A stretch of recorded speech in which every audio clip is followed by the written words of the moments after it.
So what's up mga kamigo? Magandang araw sa inyo lahat. Welcome back to Puno Miniso Love TV.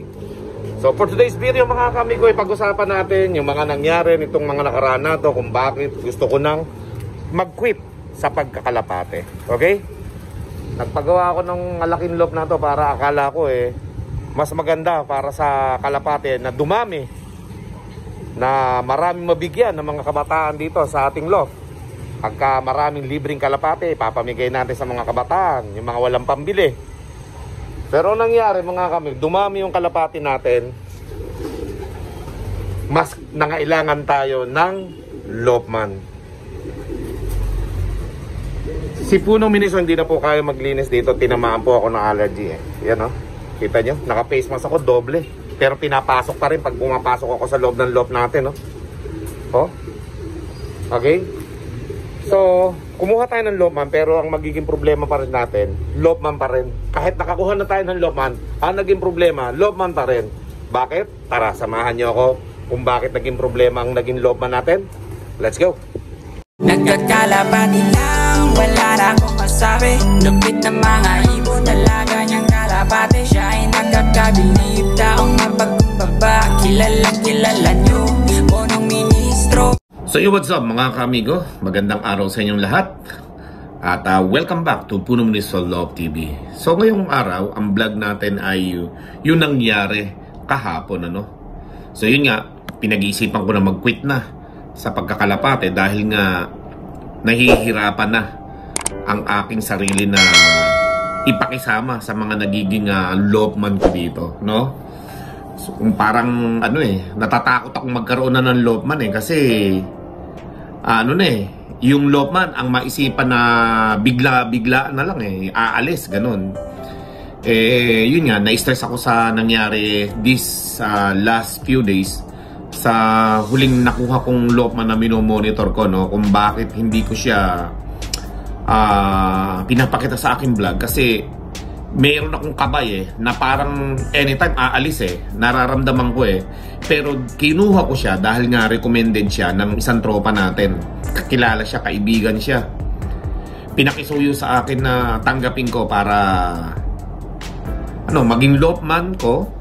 At the same time, matulungan ko yung tao dahil walang hanap buhay, mahirap ang buhay. Pero nagkakalapate, nagpapanalo nga sa kalapate. Kaya pinagbigyan ko kasi importante yun na mahilig sa kalapate makuha kong loopman. At pakabilin-bilin ko, kaya mo ba? Kaya mo ba yung paglilinis dito? Okay? Yun ang kabilin-bilinan ko sabi ko sa kanya, 3 times a week ang linis, pero once a week o 2 times a week ang general cleaning pag madumi yung loop. Dahil ako, naghahanap buhay ako for vlogging. Hindi ako po pwedeng mag-vlog na madumi yung loft. Ma-allergy ako. Saan tayo kukuha ng pampasweldo sa pagiging loopman mo kung hindi ako makakapag-vlog? Okay? Lahat ng expenses nanggagaling dito sa ating pag-vlog, mga kamigo. Kaya maraming salamat sa lahat ng sumusuporta. Mga manonood natin na hindi nag-i-skip ng ads. Maraming salamat sa inyo at natutulungan nyo po ako dito. But, yun nga. On the other side naman, nagkakaroon ng problema sa mga loopman natin. Hindi ko alam ang naging reason. Sabi niya, nahihirapan siya sa pag-road training. Sumasama nga ako sa road training, di ba? Nakita niyo? At kapag naman hindi ako kasama, pinapasama ko si Julius, mga kaamigo. Dalawa sila. May budget yon para sa pagkain. Dito sa akin loop, mga kaamigo, ang unang sahod ng unang naging loopman ko rito, 8,000. Libre lahat, mga kaamigo. Pati yung service niya. Service na Honda Click ko na 150. At nagbumili pa nga ako ng kolong-kolong. Brand new. Service din niya yun. Pero at the end of the day, mas gusto pa rin niyang gamitin yung click. Nasira yung click. Pinagawa ko. Okay, so yung kolong-kolong ang magiging service. Ayun. Dito mga kamigo, libre pagkain dito. Libre tirahan. Sa unang naging loopman ko, dahil napag-usapan namin na magsama, testingin namin yung best namin. At nagkasundo kami, sa 8,000 ng sweldo, libre lahat. May asawa siya. May bagong kapapanganak na anak, mga kamigo, si Mr. Wang. Hindi namin tinuloy yung 6,500 na ipinipilit nung ibang nagko-comment. Bakit nyo pinagpipilitan yan? Si Mr. Wang lang ang nag-vlog niyan. Pero ako, 8,000 pa rin ang sweldo niya hanggang sa kauli-ulihan na linggo bago siya umalis dito. At yun nga, Yung huling sahod niya, kinuha ko na dahil may utang siya sa akin. Ako yung nagpagawa ng lock niya, kaya tumaas yung lock niya. mga ka-amigo. Okay? Tapos, yung isang Lopman natin na bago, 7K libre lahat. Okay? Starting siya, monitoring siya. Sabi ko sa kanya, pag maganda performance mo, tuloy-tuloy yung taas ng sahod mo hanggang sa yun nga, maibalik ko sa 8K yung sahod. Nag-start siya ng 7K kasi duda ako mga ka-amigo, duda ako talaga na aalis. Hindi ako nagkamali ng pakiramdam sa kanya na anytime aalis kasi ayaw niya ng buwan ng sahod Gusto niya kinsenas katapusan. Okay? Ang sweldo natin dito sa YouTube, tuwing isang buwan lang. Hindi po pwedeng kinsenas katapusan sa YouTube. Tuwing 21 na o 22 ng buwan ang swelduhan dito. Kaya paano kung papaswelduhin kinsenas katapusan? Pero pinagbigyan ko pa rin mga ka-amigo para magkaroon nga tayo ng Lopman. At yun nga, ang hatian namin 70-30. Okay? Ilalabas yung gastos, tapos yung matitira, hahatiin namin. Ganun lang ang magiging labanan. Kay Mr. Wang, 60-40 ginawa ko doon, mga ka-amigo. Nahatian pag nanalo. Pasasaan pa kayo? Dito ang trabaho lang sa umaga, pagkagising mo, mag-aalmusal. Okay? Para sa kaalaman ng lahat na hindi nakakakita, comment lang kasi ng comment yung iba, may masabi lang. Ito ang pangyayari sa umaga. Pagkagising ng Lopman sa umaga, pag dito nag-stay in, magkakape, magse-cellphone, maghahanda ng breakfast dito para sa kanila. Iaakyat yun sa rooftop. Maglilinis yun. Kudkod lang dito ng kudkod. Ganun lang. Tapos magpapakain na. Pagkatapos magpakain, ala naman ang gagawin magtatambay lang, makikipagkwentuhan lang, mag-games lang. Iba, nasa-cellphone lang. Ala naman gagawin. Sa tanghali, alas 12, alauna, magpapamerienda yun ng kalapate.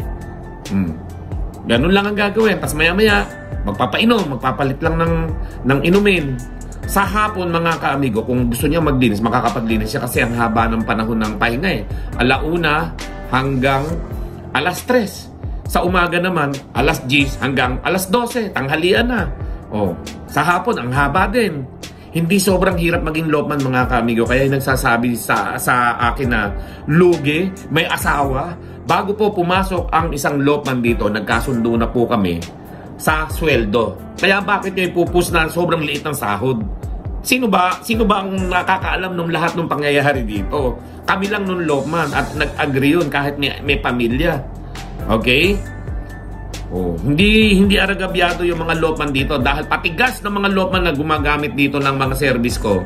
Libre, mga ka-amigo. Wala kang gagastusin kaya buong-buo nakukuha nung isang Lopman ko dati. 8K, walang bawas yun, mga ka-amigo. Nagbabawas lang ako sa utang niya. Monthly, 1K ang kaltas. Yun, mga ka-amigo. Itong bagong Lopman naman natin, 15 days lang ang itinagal.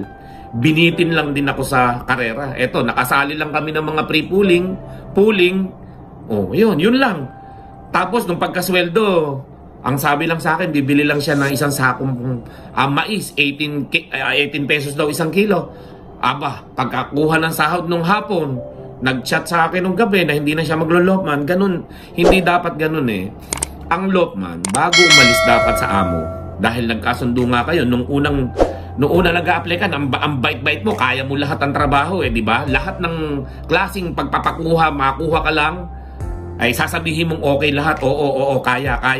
Pero pag sa trabaho na, hindi naman na kaya Alam niyo po ba dito, mga kapatid, mga ka-amigo, mga kalapatids, yung mga Lopman dito, pinatutulungan ko to sa anak ko at mga pamangking ko. Ibinabayad ko ng general cleaning pag hindi nila kayang linisin dahil may allergy po ako, mga ka-amigo. Hindi nalalaman ng mga manunood natin na nagko-comment dito na bakit daw ganun. Hindi po lugi dito. Dahil ibinabayad ko yung general cleaning, 500, isang linisan, dito kada linggo kapag hindi kayang linisin ng mga Lopman. Okay? Ano pa gagawin ng Lopman? Diba?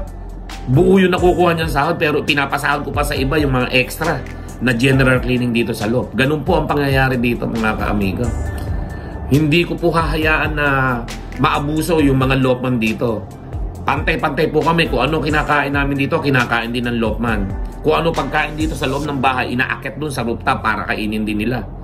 Okay? Yun po, libre dito lahat. Ang hindi lang libre dito, asawa. Hindi lang libre dito, girlfriend. Maghahanap sila. So yun po mga kamigo, kaya lang naman ako nagsasabi ng sama ng loob ko, yung biglaang pag-alis ng Lokman na walang kapalit dito sa akin loob. Sino maglilinis? May allergy nga ako. At hindi na ako pwede mag-stay ng matagal sa loob ng loob. Ngayon nga, araw na to, sinubukan kong mag-stay, mag-vlog sa loob ng loob. Pero, iisa pa rin ang pinupuntahan. Na-allergy talaga ako, nakakasinghot. Kahit na dobling ko pa yung face mask ko, talagang pagdating doon, na-allergy na ako. Kaya medyo masakit ang ulo ko kanina. 3 oras ako nagpahinga dito, natulog ako. At saka syempre, yun nga, yung stress na dulot ng mga ganitong mga tao, pinakita mo na lahat, ibinigay mo na lahat. Ano pa ba ang dapat kong ipagbigay sa kanila o ibigay sa kanila? Sila na magiging amo, ako na magiging Lokman? Parang ganun na kasi yung ibang nag-comment, okay, maraming salamat sa inyo at naiintindihan nyo yung sama ng loob ko. Pinaplano ko na talaga mag-quit mga kaamigo, pero I will try my best. Sa ibang nagko-comment naman na sobrang napakasarap basahin na subukan kong maging Lokman. Nasubukan ko na po kasi talagang ang problema ko lang yun yung allergy ko. Kaya kumukuha ko ng Lokman para sila yung tumugon sa hindi ko magawa sa aking mga kalapatian. Pero noon po talaga, ako lang talaga. Okay? Kaya ko dati pero ngayon nagkaroon ako ng allergy, talagang hindi kakayanin. Masakit sa ulo. Sinisipon, bahing ng bahing, mayat maya. Hindi talaga kakayanin. Kaya pasensya na sa iba kung hindi ko kakayanin maging Lokman, pero hindi talaga Kaya ko na talagang kumuha na lang din ng Lokman. Yun. At yun nga, yung pinapasweldo ko yung galing dito sa ating vlog, mga kaamigo. Kaya yung iba naiintindihan ako na yun nga, masama ang loob ko sa mga ganitong pagkakataon na bigla-bigla na lang aalis, hindi man lang magpaalam na maayos. Kabud na lang hindi napapasok kinabukasan Yun ang hindi maganda. Kasi nakaplano tayo para sa karera gumagastos tayo pare-parehas dun sa mga dapat gawin sa Kalapate. Ako bumibili, dapat lang sa Kalapate ko yon. Pero nag-iiba-iba po kasi yung mga gamot at mga vitamins na ipinapainom sa Kalapate. Kapag iba-iba lagi yung Lokman, yun ang point ko dun. Pero magagamit din naman yon. Kaso, kung yung darating na Lokman hindi naman kabisado yung gamot, hindi na rin magagamit, di ba? Yun lang yung point ko doon. At pagkatapos nga, naisipan ko na ibenta na rin halos lahat ang mga kalapati dito sa totoo lang Kasi, allergy na ako. Hindi ko na kayang maging Lokman sa sarili kong lop Nagkamali ako na nagpagawa ako ng sobrang laking lop. Okay? Ang intention ko lang naman sa pagpapagawa ng lop na malaki na to ay upang ma-vlog. Maraming kalapating maalagaan para maraming mabigyan ng mga kalapatids natin at para hindi na bumibili sa mga mamahaling kalapate sa mga big fancier na gusto nilang bilan na hindi naman nila kaya. Dito sa aking lop, pag maraming available na kalapate, maraming mabibiyayaan. Simula pa nung nag-umpisa ako mag-vlog hanggang sa ngayon, namimigay ako ng mga kalapate. Basta marami lang available dito, maraming mabibigyan. Pero this time, lumalaban nga po kasi kami ng karera. Kaya naman naisipan ko na mag-breed, bumili ng mga ring sa mga club dito sa Nueva Ecija, sa club race dito sa Nueva Ecija. Yun nga po, hindi na matuloy-tuloy dahil nga lagi nagkakaproblema sa Lokman. Sino ba pwedeng kunin sa inyo ng mga Lokman dyan? Yung hindi masyadong mataas ang pride, yung hindi sobrang galing na Lokman. Hindi ko na alam kung sino gusto kong kuning Lokman Dahil pagka magagaling yung Lokman bigla-bigla na lang umaalis Pero kapag siguro ang nakuha kong Lokman dito yung sakto lang ang kaalaman at talagang supporter natin at saka talagang ang gusto lang mag-alaga ng kalapate, okay? Yung handang makinig sa mga sasabihin ko at masipag, malinis sa loft, magkakasundo kami pagka ganun. Nagpapasalamat ako sa mga nakararaming supporter natin dito at naiintindihan yung hinanain ko kahapon, wala na magtutuloy ng kalapati na naman. Yung mga estudyanteng nandito ngayon, mga pamangking ko, wala lang silang pasok sa school, kaya sila yung nagpapakain, naglilinis sa kalapate. At iginaguide ko na lang through chat. Pagka gusto kong umakyat sa taas, umakyat ako, sinisilip ko yung mga kalapate. Ganun na lang ang nangyayari, mga kaamigo. Kaya Sa mga nag-a-apply ng Lopman dyan, bago kayo mag-apply, siguraduhin nyo yung sinasabi nyong kaya nyo ay paninindigan ninyo. Kasi madali lang magsabi na kaya ko yan. Opo, kaya ko yan. Madali lang po yan. Basic. Pero hindi naman magagawa sa personal na buhay eh. Diba? Kaya mahirap magsalita. Yung ibang nagko-comment dito, mahirap daw talaga ang maging Lopman. Nandun na nga tayo lahat. Pero pagdating sa Lopman ko, dito sa aking Lop, hindi naman mahirap mga kaamigo eh. Sa totoo lang, hindi naman oras-oras nagtatrabaho dito eh. Okay? Hindi araw-araw nag-general cleaning. Dahil every 2 days to 3 days ang linis. Hindi naman araw-araw eh. Nasa sa Lopman na lang yun. Kung gusto niya araw-araw bawasan yung mga dumi para hindi aabutin ng sobrang dami ng dumi pagdating ng araw na mag-general cleaning. Diskarte yun eh. Utak ang paggaganahin sa paglilinis. Hindi po pwede dito yung mayabang ka lang magsalita na kaya mo pero hindi ka gumagawa ng paraan para mapadali yung trabaho mo. Kaya pagdating ng general cleaning, nahihirapan ka kasi tambak na yung dumi. First floor, second floor, hanggang rooftop, hanggang landing board, hanggang dun sa 360 viewing. Hirap ka na kasi hindi ko alam kung paano diskarte ang ginagawa mo. Okay? Sa road training naman mga kaamigo, napakadali lang naman eh. Okay? Ang road training na ginagawa ko dito, kapag kakaya pa ng Lopman na mag-kolong-kolong o mag-tricycle o hindi ko alam, service na yon na tawag, ipinapadala ko yung kolong-kolong o yung aking single na motor. Pagka yung sobrang layo na talaga mga kaamigo, sinasakyan ko dito, 4 wheels. Kaya nasosobrahan yung ibang mag-comment dito na nahihirapan yung mga Lopman. Ako hindi ko kayang gawin sa mga tao yun, mga kaamigo eh. Okay? Ako mismo ang nag-iisip, kaya nga sumasama ako dun sa mga road training para malaman ko yung hirap, malaman ko yung tagal ng biyahe.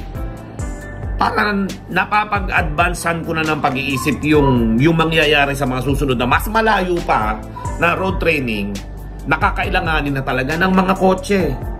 Okay? So yun yung talagang ginagawa ko. At makikita nyo yan sa mga susunod kong vlog. Bala ko ituloy yung aking pagro-road training, pagsali dun sa mga naka-ready na. Susubukan ko silang ituloy kahit na hindi ko alam yung proseso ng mga nakaraang Lopman ko dito, kung ano yung proseso nila sa kanilang conditioning, yung mga program nila, hindi ko alam. Walang nagtuturo sa kanila kung ano gagawin eh, kung ano ang ipapakain, ipapainom. Wala. Tahimik lang sila. Hindi rin nila tinuruan yung anak ko dun sa taas na ganito sa umaga, ganito sa tanghali, sa hapon, paglipad ng kalapate, pagbaba ng kalapate, galing sa karera, galing sa training, ano ipapainom, ano ipapakain. Walang tinuturo. Sila lang din na nakakaalam. Kaya hindi ko alam kung anong proseso ang gagawin ko ngayon sa aking mga kalapate dahil manghuhula pa ako. Iyon ang nangyari. Kaya stress ako. Dahil mga gamot na binili nila dyan, hindi ko alam kung kanino nila ipapainom, kung saan nila ipapainom. Nakatambak lang dyan yung mga gamot, vitamins. Hindi ko alam kung paano nila ginagamit yon. Pero mapapagalaman ko rin yan in the future, in the near few weeks. Ipagtatanong ko na lang yung mga gamot yan kung saan ang gamit. Okay? So wag po kayong mag-alala. I will try my best. Pero pagka yung my best ko is not good enough, talagang tuloy po ang pagkukwit ko dito sa lalawigan ng Zaragoza, Nueva Ecija sa pagkakalapate. Okay? Maybe magtuloy na lang ako yung mga off-color, paramihin ko, iba-iba kulay, ganun na lang. Pero yung pigeon racing mukhang tagilid na sa larangan sa aking career, no? Pero I will try. Pero mamimigay po tayo ng mga kalapate sa mga kabataan na walang pambili ng kalapate.